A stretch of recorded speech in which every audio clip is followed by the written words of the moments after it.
force, that not only will help relieve burdens on communities, on schools, on healthcare, on criminal justice, but it also is a major deterrent for people trying to come illegally in the first place. And so it helps slow that flow down for folks who are trying to come across our southern border or even doing things like visa overstays. So we proposed a package of reforms that were the strongest in the country. Most important was probably, and like, look, the state didn't need this because I told our agencies, you got to do it, but we required state and local law enforcement agencies all across Florida, municipal, county, and state, to participate.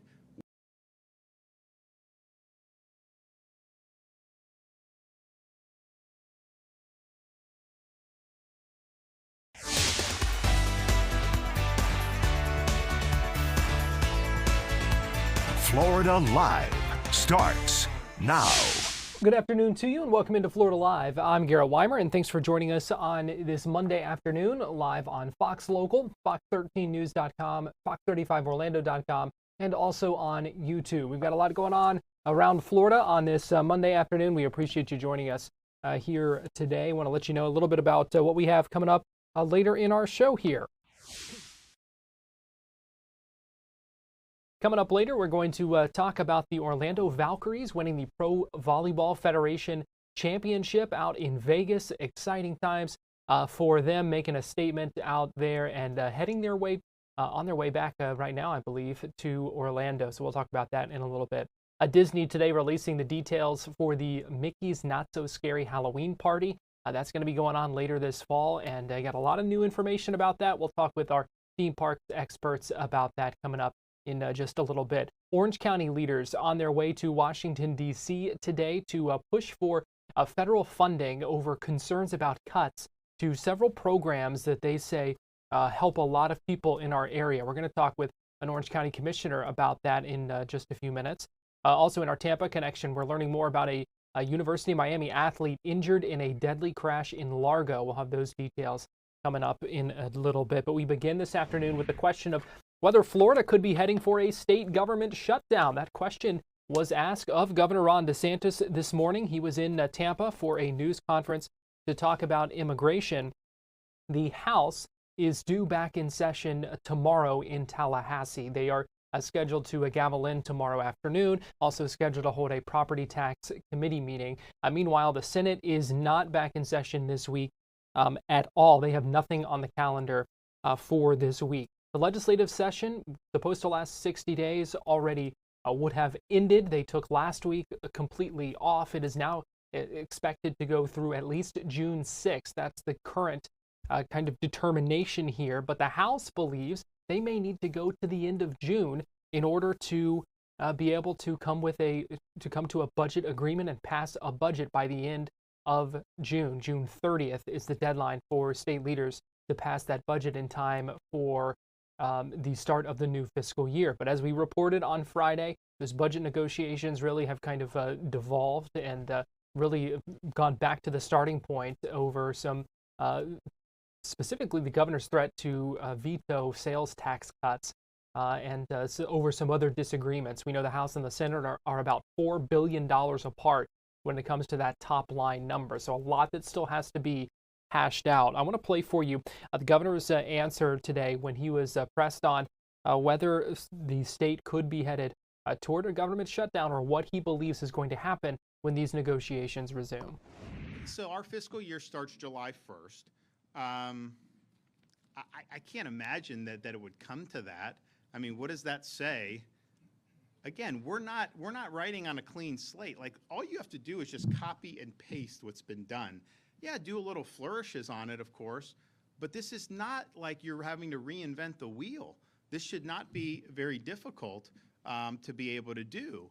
If you're doing things that you didn't campaign on and that the voters have rejected, well, then that's painting yourself in a corner, and it may cause some more turbulence in the process. But if you just say, here's what we've done, let's continue on the successful path, then this shouldn't be very difficult for them to resolve. But at the same time, people can make the choices that they want to make, and if they if you have people that are holding out for reasons that are not principled, I think voters are going to see right through that. So I don't think it makes sense substantively to go past July 1st, but I definitely think for the people that would be instigating it, I think politically it'd be really, really dumb. And you know, our legislature, I mean, this is a part-time legislature. Most of these people have jobs. You know, you're not giving them certainty about when you're going to kind of wrap any of this stuff up. And you know, there's 120 members of the Florida House, and when are they going to have to be in or not be in? So, but here's the thing. We're gonna do what we said we'd do to the vote, what we said we would do when we told the voters our platform and to elect us on that platform. And I think that's true. I know it's true for Jay. I know it's true for a lot of his colleagues in the Senate. I think that's what even most rank and file House members want to do. But we are going to vindicate the promises that we made. If we said we were going to pay down debt, we're going to work to pay down more debt. If we said we're going to support law enforcement, we're going to support law enforcement. If we said we're going to support you know, road projects and transportation to make sure that we don't get overwhelmed with even more traffic, you know, we will do it. And honestly, the I-4 temporary extension we did in Polk and part of, I mean, that's been great, right? And there's a lot more to come on that, but I think people want to see us doing that type of stuff. They want to see property tax relief. I would not want to do anything that would foreclose our ability to do property tax relief for Florida residents. I think it's really important. I think it's a way we can alleviate burdens on, you know, look, we've had an increase in home values, which some of that I think was just authentic demand to be in Florida over the years. Some of it was because we've had inflation overall in the economy, but, you know, interest rates are still high. There's a lot of challenges. I mean, you know, I took my mom and my wife and our kids for Mother's Day after church going to lunch. That was a lot. It was a tough bill. I mean, like, you know, it's just the reality. I mean, like, it didn't like, I take my kids through the drive-through, you know, at some of these places. And, you know, used to be you could take kids through, you know, maybe it's like 20, 25 bucks. It's hard to get out of some of these places for under $40 or $50 if you have a family, you know, 4, family of 5. And so families are feeling this. People are working really hard. And whatever we can do to alleviate the burden, the best thing we can do, in my judgment, is to do property tax relief. And there's a whole conversation that's going to happen with that. But clearly, we cannot allow the idea of property tax relief to die and to be killed by actions of the Florida legislature. So stay tuned on all of that. I'm confident that it'll work out well for the people of Florida. You know, just like this immigration stuff. It didn't need to go down the way it did. Like, we know we needed to do all this stuff, and so we eventually did it.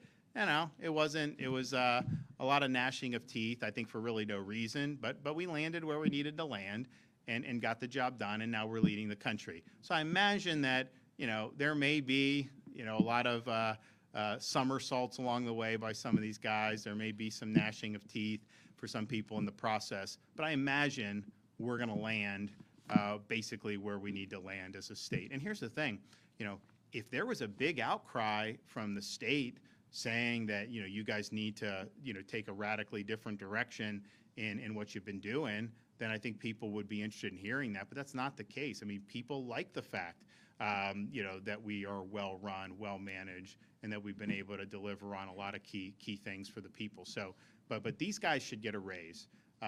If you're for law enforcement and you don't want to give them a raise, then stop pretending that you're for law enforcement. This is merited, it's been earned, and I think it's what people want to see, and I know a lot of the people in uniform would appreciate it very much.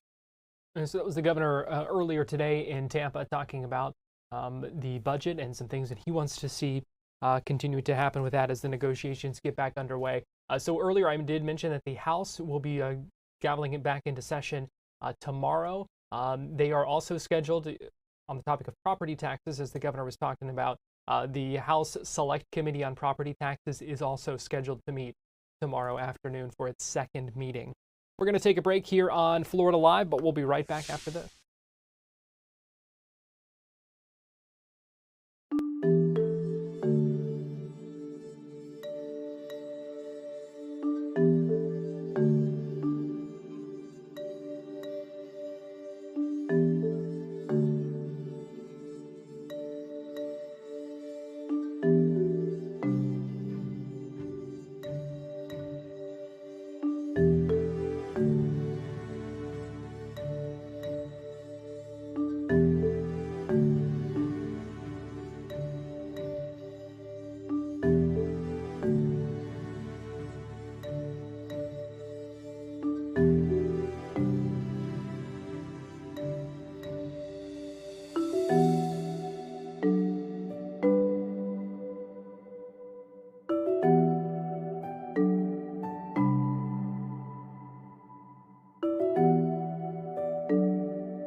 Welcome back into Florida Live. I'm Garrett Weimer, and thanks for joining us on this Monday afternoon live on Fox Local and on YouTube. Leaders from Orange County are heading to Washington, D.C. In fact, if all went well with their plane, they would have been there by now, but had some issues with cabin pressurization, had to come back and weren't really able to get far before they had to come back to Orlando. So they are still here, at least right now, but will be heading to Washington, D.C. shortly to meet with Florida's congressional delegation. They have some concerns over federal funding for several programs, including Head Start, which provides early education for more than 500,000 children. The Trump administration had initially proposed some cuts to that, eliminating funding for it, but has since backed off. Still, some of these leaders, including Orange County Commissioner Michael Scott, who represents the county's 6th district, said he wants to talk to lawmakers about the importance of it. The Orlando Economic Partnership sponsors a number of trips throughout the year to different places, different regions, and we go to DC once a year, advocate for different things that are important to our region: economic development, investment in our community. But in this instance, I think our advocacy is people and families. And so, at least for me, that is my priority. We have a number of us going, both mayors, our county mayor and our city mayor, but it's a number of us going to just advocate for the things that are important to our community. And I know one of the things you're kind of zeroing in on is the Head Start program, and with concerns over the funding. Can you talk to me about that? So Head Start is just that. It gives kids a head start, but also families a head start. I was a Head Start kid growing up here in Orange County, and while Head Start is safe for the most part, there are other programs that support families who have kids in Head Start, and so looking to make sure those programs are supported as well as Head Start. So like LIHEAP, low income housing energy assistance program, and a number of other supportive programs that support our families. Why are some of those programs so important? Well, you think regardless of where you're from, your background, you're going to have challenges. I mean, that's what life is overcoming challenges. But not everybody has the resources to overcome those challenges. Not everybody has a mom or a dad or a grandma. And so for me, it's making sure that those that need it, those individuals, those families that need those resources that are largely funded by the federal government, that those resources are still in place to help folks when they do have those challenging moments and times. So who all will you be meeting with? So we're going to meet with a number of congresspersons, specifically congressmen and women and senators that are in the full delegation. And so it's not just limited to the Orange County delegation of electeds, but just leaders that we can get time with. Obviously, given that the Republicans have the majority, certainly meeting with a number of those leaders to just impress upon them the things that help our community thrive, and hoping that when it comes time to pass a budget, that they are thinking about Orange County when they do so. And what is your message, and what are some of the other things that you'll be pushing for? So for me, it's obviously maintaining the funding for Head Start, maintaining funding for LIHEAP, the Low Income Housing Energy Assistance Program.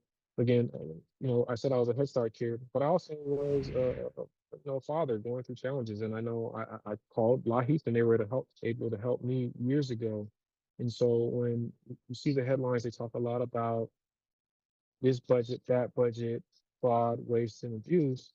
But in those different statements, there are families, there are people that depend on these programs to be able to provide for their families. And so just making sure that, to what degree we can, those programs are protected. Have you been concerned to hear of and see in the proposals, some of these cuts? Well, first, it was really scary, honestly. Head Start was kind of on the chopping block, but thanks to the advocacy of the National Head Start Association and a number of partners, that isn't the case. But even in the funding for the Head Start, it doesn't include, some quality assurance funds. It does not include like a cost of living adjustment. And so then we as a county have to determine, how do we make up those deficits? What does it look like if we lose 10%, 15%, 50%, or 100% of funding? Can we still sustain these programs? And so for us, just making sure that these programs are still in place, But again, showing the outcomes. Like I said, I was a Head Start kid, and I think I've been successful largely because of investments made by people that didn't know me. I mean, obviously I have a family and those that love and support me, but we're part of a larger community that needs to support one another. From a county perspective, Commissioner, when it comes to, many of these programs, not anyone in particular, but many of these programs that you find important, losing federal funding for that, the county would probably have to make some tough choices. Yeah, certainly tough choices because I talk about like the family impact, but before that it would be jobs because if none of these programs are funding not only programs but they're funding employees, county employees that provide these services. And so then if a program, any given program is not funded, then we have to determine, hey, can we still hire this person? Can we still maintain the funding to provide employment? So it's a domino effect when you eliminate programs with little to no warning, you eliminate jobs, you eliminate opportunity, and in some cases, you eliminate hope. And so, really, just advocating for the work that we know has been done, the impacts that we know these programs have on our families, and just kind of showcasing that these programs do make a difference. They aren't race, fraud, or abuse, and they are change makers for the families that depend on them. How are you feeling going into this? Do you anticipate these lawmakers being receptive to what y'all have to say? Well, this isn't my first trip to DC. And my previous trips, they have been successful. You've heard different elected officials, congressmen, and speak of, Orlando by name and Orange County by name. And so it's really just, putting a human face to that dialogue, sharing, the information about how a specific program impacts our community. Again, when you look at these stories and you look at the funding, it's the larger, hey, we need to cut this 1 billion, 1 million, all the different dollars. But you don't always get to see, hey, how does it impact one specific community or one specific family or a set of families? And so, adding that human voice, that human face to it, I think is important so that they can understand the decisions that they make. And just bottom line for me, what you hope by the time you come back to Orlando, hopefully having already been to Washington, D.C. that time, what you hope to have accomplished there and what you want to see come from this. So I hope to accomplish not only sustained funding for Head Start, but continued. Like, we know like Head Start would likely be funded in this year. We believe it's safe, but we want to know with certainty that's going to be safe, not just this year, but in future years.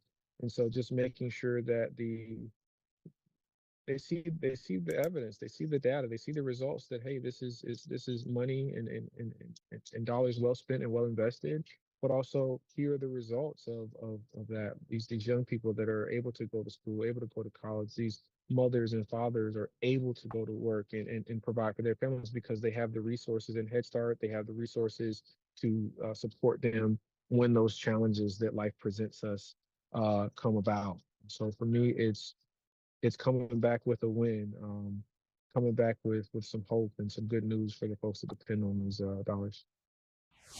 So we will see what comes from that trip. Check in and follow up with them as that goes on. We're going to take a break here on Florida Live, but we'll be right back in 2 minutes.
Welcome back into Florida Live. I'm Garrett Weimer, and thanks for joining us on this Monday afternoon, live on Fox Local and on YouTube.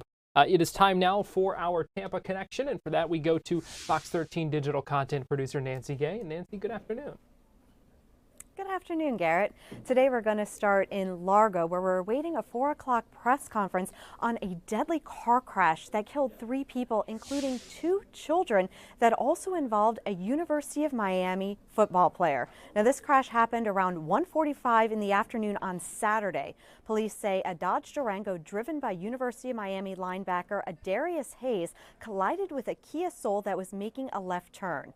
As I mentioned, 3 out of the 4 people in the Kia, including a 10-year-old and a 4-year-old, were killed. A 4th person in that vehicle was also seriously injured. Now, Hayes was hospitalized following the crash. He suffered non-life-threatening injuries. We did receive a statement earlier today from the University of Miami that indicated that he has since been released from the hospital. Now, over the weekend, police said that they do not believe alcohol or any type of impairment was a factor on either party involved in this crash, but they have not said what may have caused the crash. Again, we are hoping to learn more information today at 4 o'clock. Now, according to the Miami Herald, Hayes does have a checkered driving past. The paper reported that on March 1st of this year, so only a couple of months ago, Hayes was ticketed for going 84 miles per hour in a 55 mile per hour zone in Clearwater. The newspaper said he paid a fine of $249.50, which was later reduced by $31.50 after he chose to take a driving course. Now, last November, according to the Miami Herald, Hayes paid a $166 fine after being cited for an improper lane change. They said that he was pulling out in front of a vehicle going the same direction. That happened in Miramar. Now, a year earlier, in November of 2023, the paper reported that Hayes paid a $166 fine after being ticketed for an improper lane change. He pulled out in front of a vehicle. That happened in Largo. And in February of 2023, he was ticketed for failure to use care, also in Largo. Now, the ticket, according to the Miami Herald, says he operated the vehicle inattentively and unaware of surroundings, collided into a vehicle. Now, when he did not complete the driving school in March, his license was suspended in May of 2023. It was eventually reinstated later that same month. It was suspended on May 12th of 2023 and reinstated on May 26th of 2023 after he paid a total of $207. Now, there is a growing memorial at the site of the crash, and as of right now, we are not aware of any charges that have been filed in connection to this deadly crash. But again, police are holding a press conference today at 4 o'clock this afternoon, and we hope to learn more information. Garrett? Yeah, still a lot of questions about that. We'll be watching that news conference closely. This is something that's been getting a lot of attention. Let's move on to story number 2, and that is some folks who live in a Clearwater condo really in a tough spot here. Yeah, that's right. The people who lived in a Clearwater condo who were forced to evacuate last Tuesday after major cracks were discovered in a column. They were actually allowed to go back inside in 15-minute increments on Saturday or on Sunday. They had to schedule a specific date and a specific time, and they were allowed to go in for those 15 minutes to gather a few of their belongings. Now, officials are working on safe longer-term re-entry. That is expected to happen tomorrow. Now, just to recap, last Tuesday, a crew was doing permitted work in the garage of the South Beach 3 condos. They noticed that one of the concrete support columns had large cracks and voids within it. Now, this caused a cause for concern for the structural integrity of the building. The crew used steel struts and steel beams to make sure that it wasn't going to come down anymore and that the floor and roof was under control and supported. However, a city spokesperson said that additional work is needed to complete more substantial repairs, and the city is relying on the property's professional structural engineers to guide the response and repair. Now, Clearwater building officials have not let people move back inside. They said they are reviewing a report from a structural engineer. A state law put into place after the Surfside condo collapse in 2021 said that aging buildings have to have structural inspections every 10 years. The building's milestone inspection from last year was given to the city about 2 weeks ago, and an engineering firm said that they did not find anything that would compromise the safety of the building for its intended use and occupancy. Now, a long-term owner told Fox 13 last week he feels safety protocols during a recent concrete restoration project were overlooked. He said he voiced those concerns to management in February of 2024, but he does not feel like his concerns were heard. We did reach out to the Community Association property manager, but have not heard back. Now, again, those residents in Clearwater have been displaced since last Tuesday, and the Red Cross is helping them find a place to stay. Garrett? And finally here, Nancy, some interesting findings from a study about gator bites. Yes, that's right. A study out of the University of Florida finds that 96% of alligator bites are actually due to human interaction. Now, this research was the first to develop a ranking system that categorizes human actions immediately before an alligator encounter. Now, as you know, last week we did have a deadly alligator encounter in Polk County. That's where a Davenport woman and her husband were canoeing, and their canoe went over an alligator. FWC says they were in about 2.5 feet of water. While they were over the alligator, the gator thrashed, knocked the couple into the water, and did end up killing that Davenport woman. Now, this study says that alligator bites are not random, and they also said that alligator bites are preventable. They looked at research dating all the way back to the 1730s. That's 300 years worth of records on human alligator interactions using the croc bite database. The researchers found that most bites occurred after behaviors that were considered moderately risky, such as swimming or wading in areas known to be inhabited by alligators. The highest proportion of deadly alligator bites took place after high-risk behaviors, such as deliberately entering alligator-infested waters. Now, the study noted that low and no-risk behaviors, such as walking near water or simply being present on land, rarely resulted in alligator attacks. Now, a UF professor said because the study showed that bites occurred from humans engaging in risky behaviors where alligators lived, he does not believe that gator encounters should be called attacks.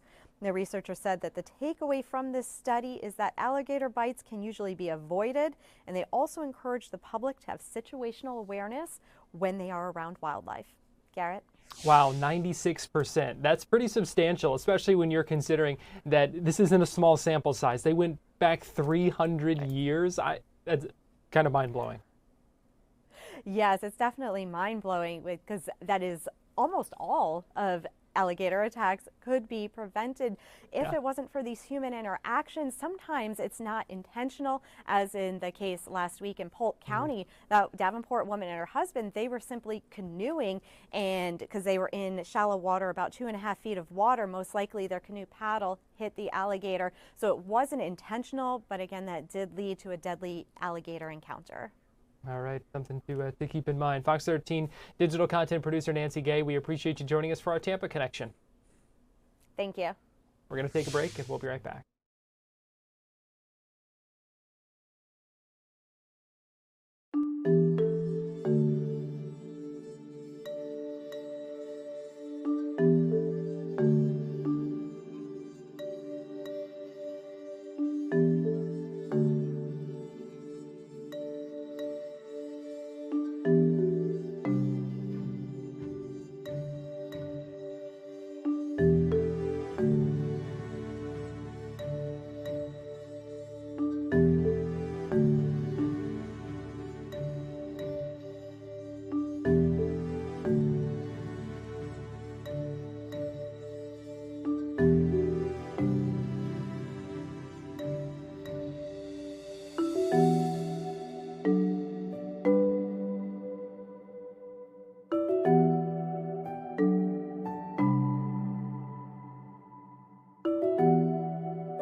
Welcome back into Florida Live. I'm Garrett Weimer, and thanks for joining us on this Monday afternoon, live on Fox Local and on YouTube. Governor Ron DeSantis was in Tampa this morning. We played for you earlier some of his discussion about the state budget and negotiations, property taxes, all those kinds of things. But I do want to cover a little bit about what he was there to talk about. And also, we're going to hear from a state trooper with the Florida Highway Patrol as well. It was talking about Florida's immigration enforcement efforts. And the governor announced that more than 100 FHP troopers have been sworn in as Special Deputy U.S. Marshals. This is a step that has now allows FHP specifically to conduct illegal immigration enforcement operations independent of the federal government. So I want to play for you as we hear from Governor Ron DeSantis and also Master Sergeant Joshua Malloy from Florida Highway Patrol. And he will actually recount a recent mission and some things that happened on one of those. Florida Highway Patrol is leading this effort all across the United States. There's not a single law enforcement agency that's gotten in this fight more deeply than our FHP troopers. And one, I wanted to thank them for that.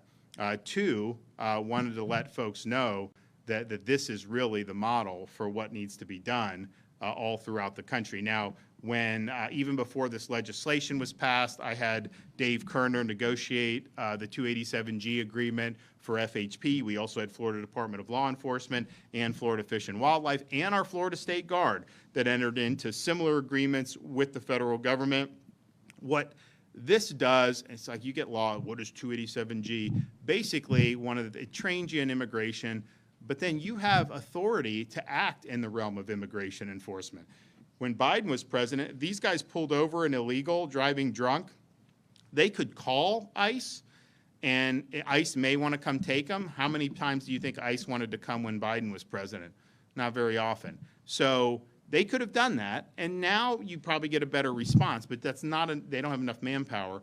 Well, now they are in a position to be able to handle these operations all the way until they're processed for deportation. And so earlier this week, we had more than 100 FHP troopers sworn in as Special Deputy U.S. Marshals, which is even over and above the 287G. That empowers state troopers to execute federal warrants and to remove dangerous criminal aliens from our communities. Now, as I mentioned, Operation Tidal Wave used Highway Patrol, FDLE, local law enforcement to great effect. What we have now with FHP is that they are able to conduct immigration operations wholly independent of the federal government. And there's no one else in the country where they're doing that. It's an honor to join you, Governor, Director Kerner, and Director Keefe for this press conference here today. I've served as a state trooper for the past 21 years, leading the criminal interdiction unit in Troop C for the past 10. And more recently, the Troop C strike team. Prior to that, I served with the United States Coast Guard in a maritime interdiction capacity. The Criminal Interdiction Unit for the Highway Patrol is a nationally renowned interdiction team that uses 60 highly trained, trained state troopers who serve statewide. Utilizing 30 apprehension and narcotics detection canines, special tools and equipment, and highly refined and specialized tactics, CIU troopers focus their efforts on interdicting drugs, illegal weapons, human smugglers, human traffickers, and other criminals and wanted persons that travel upon the highways and the roadways in the state of Florida. I found that the mission is always the same. The name of the operation is the only thing that changes. And none of that could be possible without the men and women that stand behind me here today. There's value in that.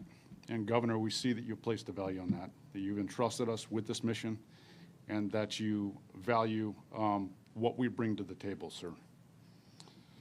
Whether serving on the southern border or apprehending human smugglers and traffickers, we've been on the front lines to fight against illegal immigration for many years.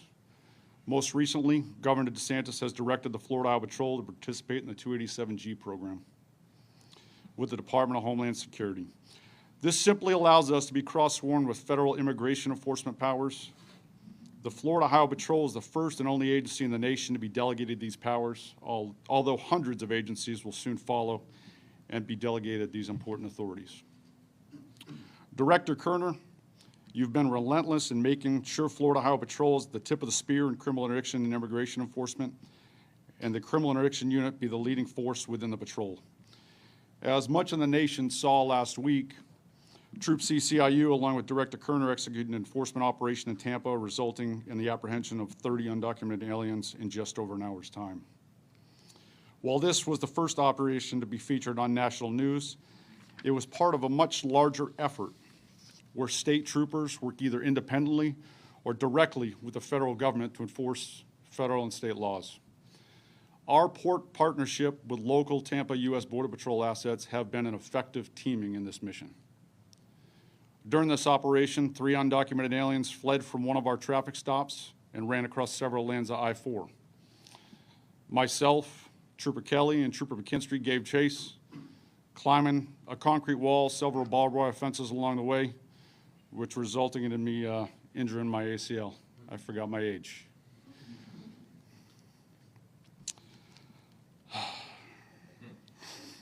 Yeah. Which is the reason I stand before you today with assistance.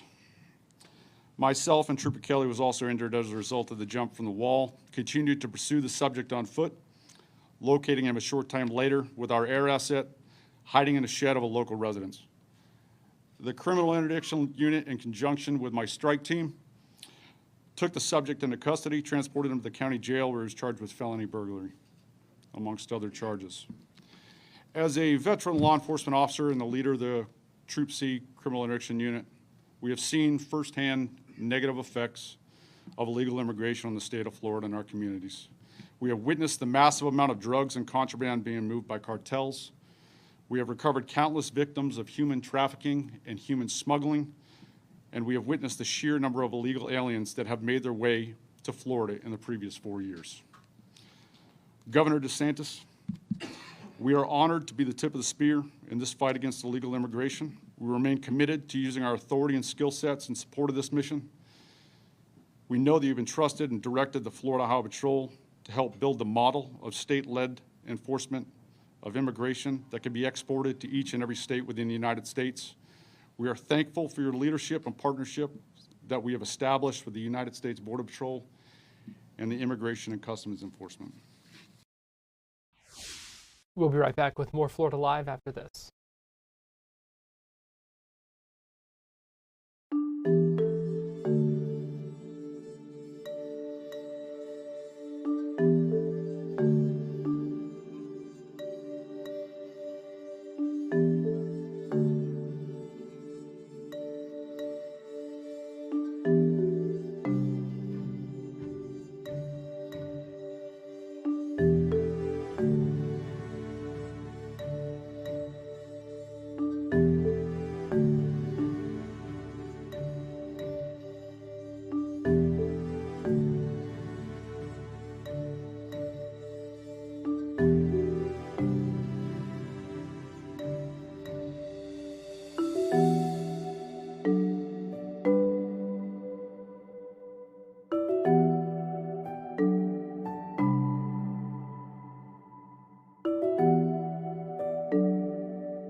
Welcome back into Florida Live. It's the middle of May, so you'd be forgiven if you're not yet thinking about Halloween. But we did get some new details today about the upcoming Mickey's Not So Scary Halloween party that's returning to Walt Disney World coming up in August. And just a little bit ago, I sat down with Drew Smith, you know him as Drew the Disney Dude, and Theron White, lead publisher of EYNTK.info, to tell us everything we need to know about the Not So Scary Halloween party. Yeah, we finally got the announcement from Disney a little later than normal. Usually Disney likes to hype up a halfway to Halloween in regards to Mickey's Not So Scary Halloween Party, but we got it a little bit later this year. But now we know that it is finally coming back with all of the fan favorite offerings from August 15th through October 31st here at Magic Kingdom. And tickets are going to be on sale starting May 15th for Disney Resort Hotel guests if you have a vacation planned in August, September, October, and May 22nd for all guests. Now, this year we do have, unfortunately, a pretty big price increase on those dates closer to Halloween. The tickets are going up to $229 per person plus tax. But the good news is that if you are coming sooner in August and September, some of those dates before Halloween are $119 per person plus tax. So I think for me, the big thing is that if you really want to go to this party, consider not buying a ticket to Magic Kingdom because you can get into the park at 4 p.m. before the party starts officially at 7 p.m. So if you want to go, then I would try to get one of those cheaper ticket options, you know, maybe not dropping $229, and definitely count the fact that you can go into the park at 4 p.m. to take advantage of the rides before the party officially kicks off. Theron, what some of the big news that came out of this as well, a new look for Jack Skellington. Absolutely. So Jack Skellington is already a fan favorite. He usually dominates that party. You can go and meet him. And I mean, it's not unusual for there to be over a 2 or a 3 hour long wait to meet him. He's in the show. You can go and meet him. He's a big part of this. Disney fans love Jack Skellington. And now he has a new look, and I am all for it. Jack Skellington already would meet before, and you could talk to him and you could talk to Sally. But now he looks really, really accurate to his character model that we're used to seeing inside of the movie itself. Throughout the years, it's normal for Disney to kind of update some of their character looks, and they get better every single time. This is absolutely accurate, and I love to see that they put the effort into him, because I don't want to say he was odd before, but he was definitely slightly off from his character model, where now, I mean, the video that Disney released, he's borderline exact. Drew, what else can we expect with the Not So Scary Halloween party? Yeah, I fully agree with Theron about Jack Skellington. That's going to be an incredible offering, and I think that that's something that people will literally get in line for immediately right at 4 p.m. once they start letting the party guests into the park. Also, the fact that at the front of the park, at the theater where you can meet Jack, you can also meet Mickey and Minnie together for the first time in their special Halloween outfits. So you have two incredible offerings there right off the bat. And I would definitely suggest to knock those out immediately if you're planning to go to the party, so that by whenever the party kicks off around 7 p.m., that's when you can dedicate your time to seeing those party exclusive offerings like the Boo to You Halloween Parade, the Hocus Pocus Villain Spectacular, and the fireworks. Those are things that you don't necessarily want to miss because you're trying to see the characters, so you can try to take advantage of that 3-hour window before the party officially kicks off. But yeah, it's definitely nice to see, like Theron said, Disney live entertainment putting investment and time and money into making those things better. That's always a win for us. And one thing to build up on what Drew said, for going earlier in the year, you can get some of those cheaper tickets. I recommend the dates I specifically pulled up: September 2nd, September 9th, September 16th. Those are all going to be during the middle of the week. You're going to have less people, you're going to pay less money, and overall, you're going to have a way better experience. I know some people prefer to go closer to Halloween because it feels more in the season, but Disney does such an incredible job when it comes to their decoration and the feels. Once you get there, it's Halloween. Your brain just accepts that it's Halloween inside of the park, between all the lighting effects, all the new parades and stuff like that. So if you have the opportunity, I definitely recommend going during one of those times, especially because it doesn't start until 4. If you can time it right with the kids, you don't even really have to take them out of school for the day either. Theron, what makes the Not So Scary Halloween party so fun? And you also have experience seeing this from the cast member side. Yeah, I was a Disney cast member in 2017 and was able to actually give out candy during the Mickey's Not So Scary Halloween party. Cast members fight for this role. It is one of the coolest things you can do while working for Disney. You're giving out literally mountains of candy every single night. You get to see the costumes of all the guests that are coming in and the amount of effort that they put into it. So I think the party is itself, what's kind of great, what makes it popular is that there is something kind of for every person to do. There's usually going to be shorter waits when it comes to certain select attractions, and some people just go there because they like having less people in line and they like visiting the parks at night. So that's great. There's some people that want to go and have a candy experience, maybe something that they don't have in their neighborhood or their apartments. This is something they can do. They know that it's safe. They know they're going to get a ton of candy, an insane amount of candy. So they can go inside of those lines and go trick-or-treating with their kids again and again and again and have those moments. And then, of course, there's the entertainment. So you can go and see the parade. You can see the fireworks show. You can have the stage shows. You can meet the characters. And then even again, some of the select rides are going to have modifications to what the rides do. Space Mountain's been pretty famous for it, for turning all of its lights off and playing like heavy rock music. And so stuff changes. And I think that's what's nice and why it is so popular and why they sell out every single year is because there's kind of something for everyone to do, or you can be someone that wants to do all of it at once. Now, finally, before I let y'all go, we did get also some new information about the upcoming Epcot Food and Wine Festival later this year. Yeah, so the Food and Wine Festival, like you said, we've got dates back to back. Usually Disney doesn't drop dates like that close together, so I was a little bit surprised, but I'm not complaining by any means because it definitely allows people to play in for their upcoming trips. Last thing I will say about Not So Scary, the Boo to You parade is going to be at 8:15 p.m., so Theron's comment about kids made me think of that. You know, that's not late into the evening, so if that's a main highlight for you, you can see that without your kids being exhausted around midnight once this party does wrap up. But moving over to Epcot, we have the Food and Wine Festival, 90 days this year, 3 months long, from August 28th through November 22nd. And the big thing here is that the E to the Beat concert series is returning, which is back at the American Garden Rocks Theater, back at the back of Epcot, and over 35 marketplaces, which is a ton of food. And then Disney said that, you know, in a couple months before we actually see this festival kick off, we'll have that giant foodie guide with all the specifics on where to get everything around the park. Now, that's what I'm looking for. That's what I'm waiting on. Yeah, those foodie guides are great. And I think that like the Disney community has kind of started to like look for those because Disney always does such a great job like with the professional pictures and the descriptions of the ingredients and where to get everything. So yeah, it's definitely nice to look forward to Food and Wine. And that's kicking off right when we have Destination D23 out here, which is from August 29th through August 31st. So that's going to be a very busy time with everyone coming in town for Destination D. And you can go over to Epcot. Test Track will hopefully be open by then. They haven't announced a date yet for Test Track, but they've said late summer. So hopefully Test Track will be open. You can go check out all the food. And then we're going to have some news out of Walt Disney World then at the end of August. So a lot of things to look forward to with that. We're going to take a break here on Florida Live, but we'll be right back after this.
Welcome back into Florida Live. I'm Garrett Weimer, and thanks for joining us. The Orlando Valkyries are on their way back to Orlando as champions of the Pro Volleyball Federation. They won the championship in Las Vegas over the weekend.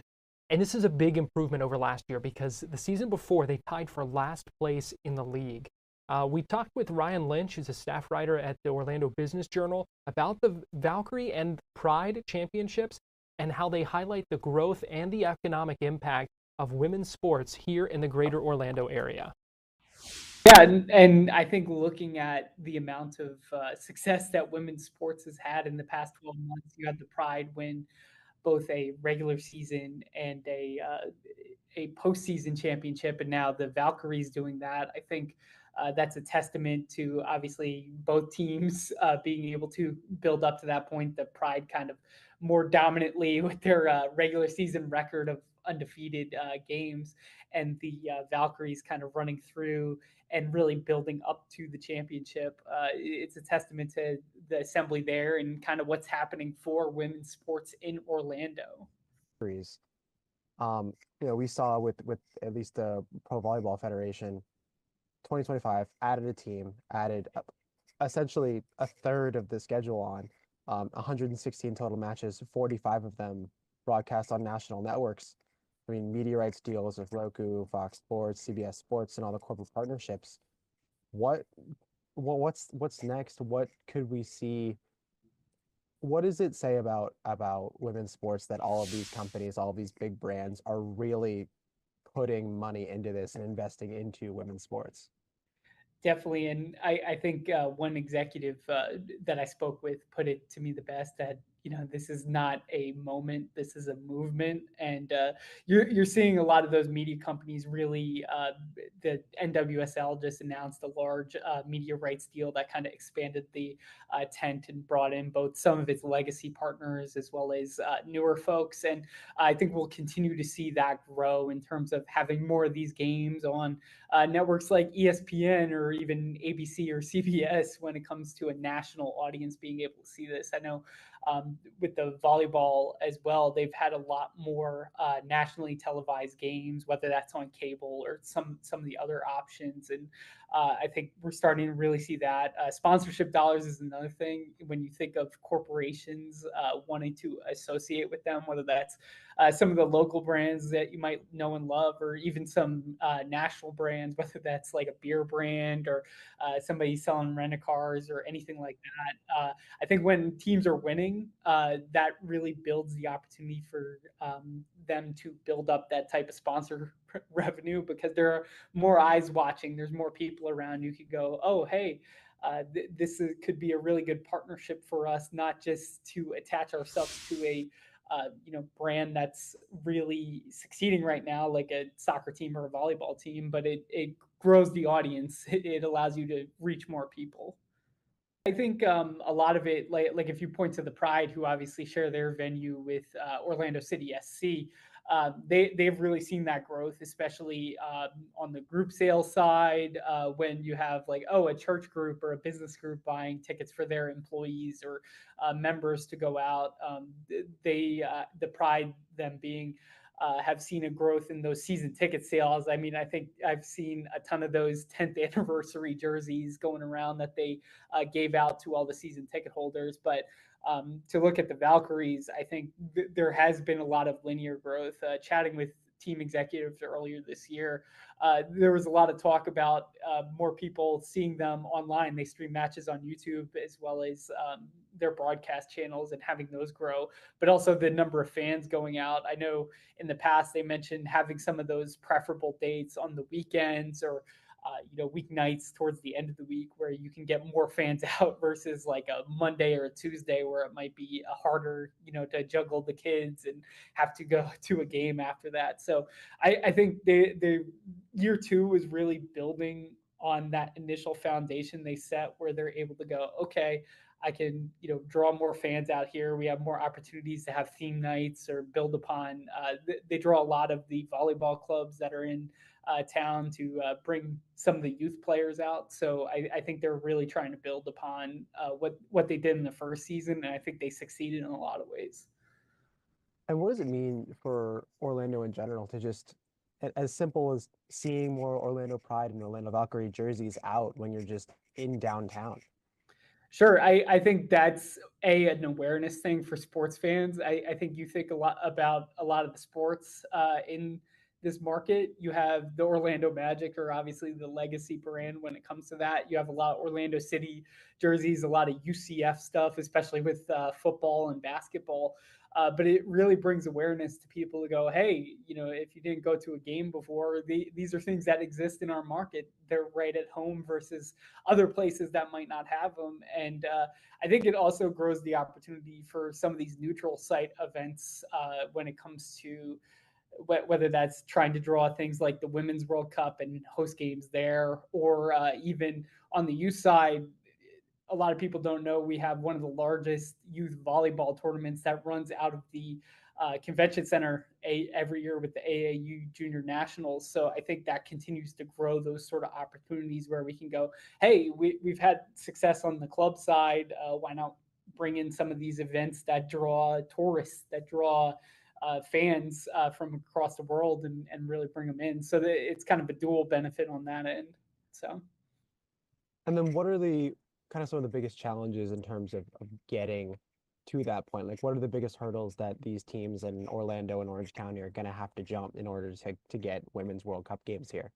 Sure, and a lot of it is like much like any startup business, it's taken time to get here, and obviously that investment has grown over time, so it's continuing to grow that investment, and a lot of that comes down to trying to draw additional private dollars, whether that's getting those sponsorships, to as much as like how do we get investors into these leagues and other things, and at the same time, like any World Cup bid as well. It's about drawing that private and public support, getting that political support, getting that business support. A lot of times they'll have, much like when they made an attempt towards the 26th World Cup, you'll have a hosting committee with business leaders and political leaders, and a lot of that helps with the momentum towards that. So I think we'll start, especially as some of these things become more formalized, we'll start seeing them try to push to that. And the challenge is you're obviously competing with a lot of different cities.